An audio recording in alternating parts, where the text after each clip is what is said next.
Hi, everyone, and welcome to another edition of Around the Bonfire. My name is Lisa, and this is Lisa's Library. So, my book today is concerning something that involves all of us. Just think about this word, the word team. How many teams are you on at work? When I think about it, there are at least 8 teams that I'm on at Bonfire. It's incredible how much teamwork we do. Well, this leads me to my book. The book for today is a book that actually has been around for almost 2 decades, and yet it stands the test of time because of the topics within the book. Here's the book. Five Dysfunctions of a Team. And this is by Patrick Lencioni. And it is these five dysfunctions that they're talking about. That's the reason this book is so valuable, was valuable then and is valuable now. And I want to talk just briefly about these. Now, it says five dysfunctions. You also can flip it and you can see functions of a team. So, for example, and the way that this is built is that it is built in a pyramid, and the base of the pyramid always begins with the first dysfunction, which is absence of trust. The function would be trust, of course. So trust is something that holds all teams together.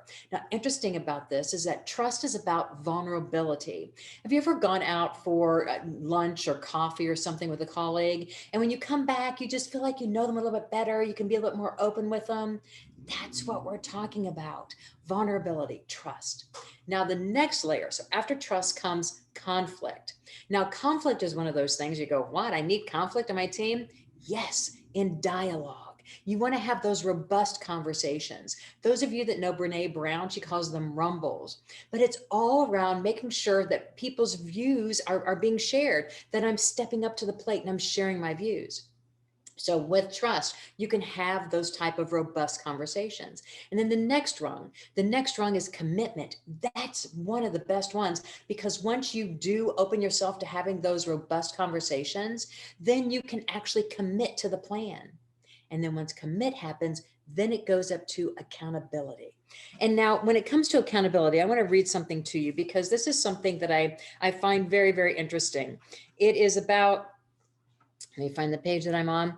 It is about the the hardship that we have with actually holding people accountable. And it's true. So literally it says this. It says some people are hard to hold accountable because they're so helpful. Isn't that the truth? You're like, oh, I don't want to go hard on them. And then others because they get defensive. Uh-huh. And then others because they are intimidating.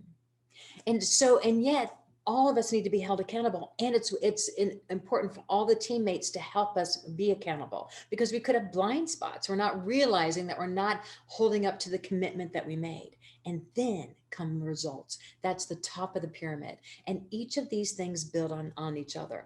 Now the results are about shared goals. Those are things that we all contribute to. So this is a book that truly, truly does stand the test of time. Trust, having those robust conversations, that conflict, commitment, accountability, results. Grab this book. It's also on Audible. And remember, keep on reading, keep on learning. And thank you for joining me around the bonfire. Bye, everyone.